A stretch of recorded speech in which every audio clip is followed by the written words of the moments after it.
गुड्डू थोड़ा रुक जा बेटा, मेहमानों के लिए। सगाई का समय हो गया है।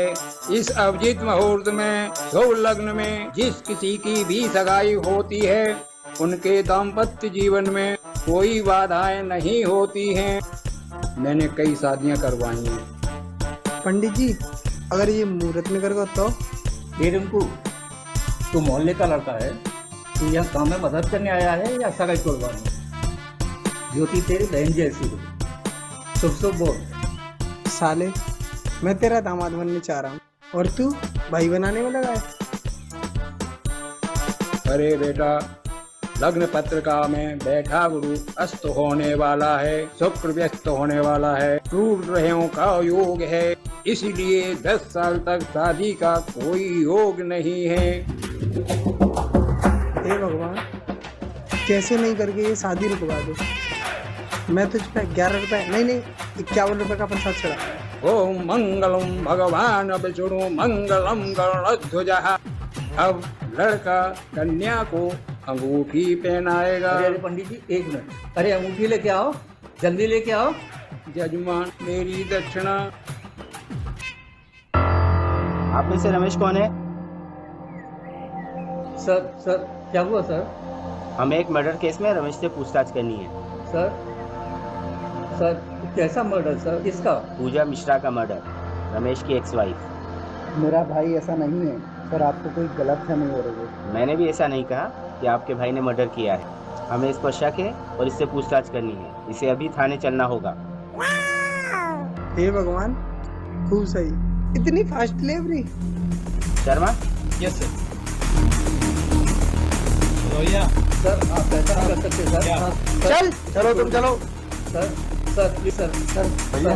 जजमान, सर मेरी दक्षिणा।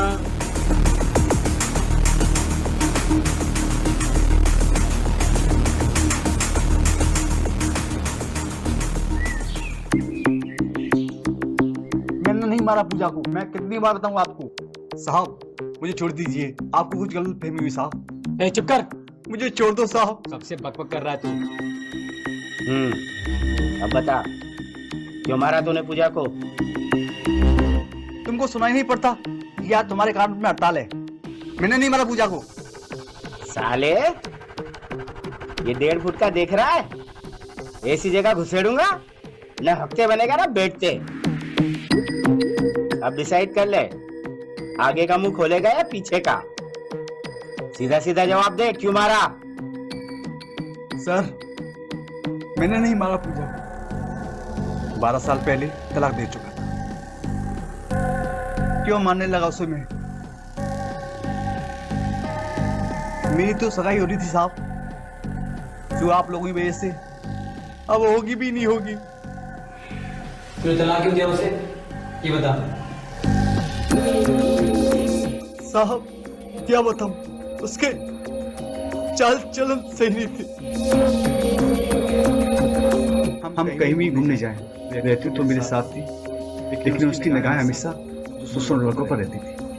पार्क हो, रेस्टोरेंट हो, या हम कहीं घूमने जाएं, ये हालात सभी जगह रहती थी। हमेशा दूसरे लड़कों को बुरा करती थी, बातें मेरे साथ, निगाहें दूसरे लड़कों पर रहा करती।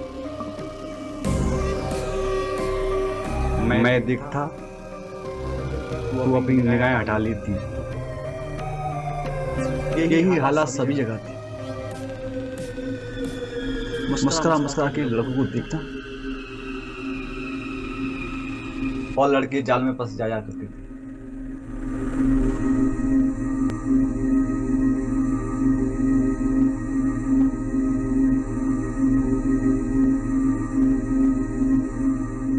मैं सब देखकर भी चुप रहता।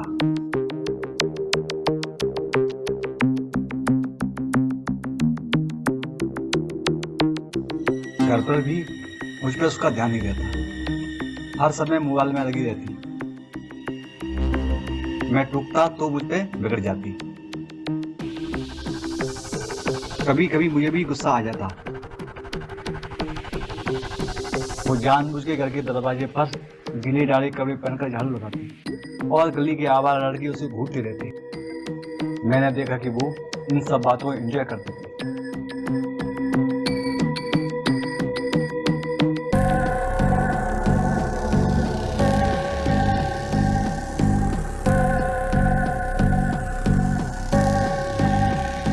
इन सब बातों को लेकर हमारे भी झगड़े होने लगे।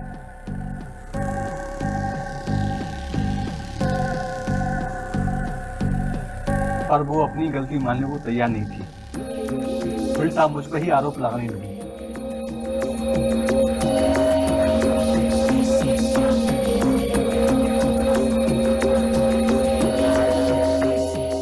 आए दिन की झगड़ों से मैं परेशान हो गया।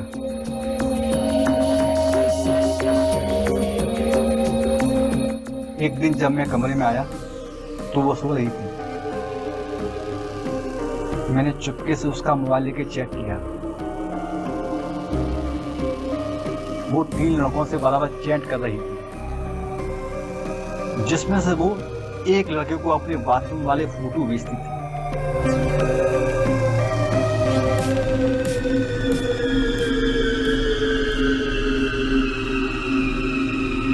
उसने बेशर्मी की सारी हदें पार कर दी।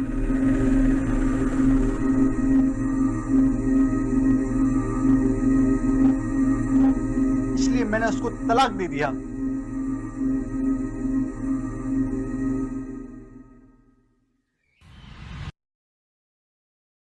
अगर तेरी कहानी को सच माने तो ये बता, तूने सुनील को ये धमकी क्यों दी कि वो पूजा को घर से निकाल दे, नहीं तो अच्छा नहीं होगा।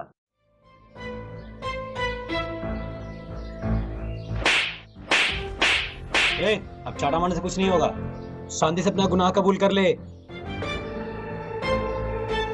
साहब मैं पागल हो गया था, मेरा दिमाग खराब था साहब।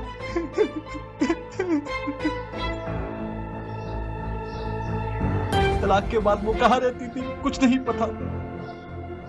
1 साल से वो ऑटो ड्राइवर के साथ रहती थी। मोहल्ले वाले, रिश्तेदार सब लोग पीठ पीछे मेरा मजाक उड़ाते थे, मुझे नपुंसक कहते साहब। इसलिए मैं सुनील को धमकी देने चला गया।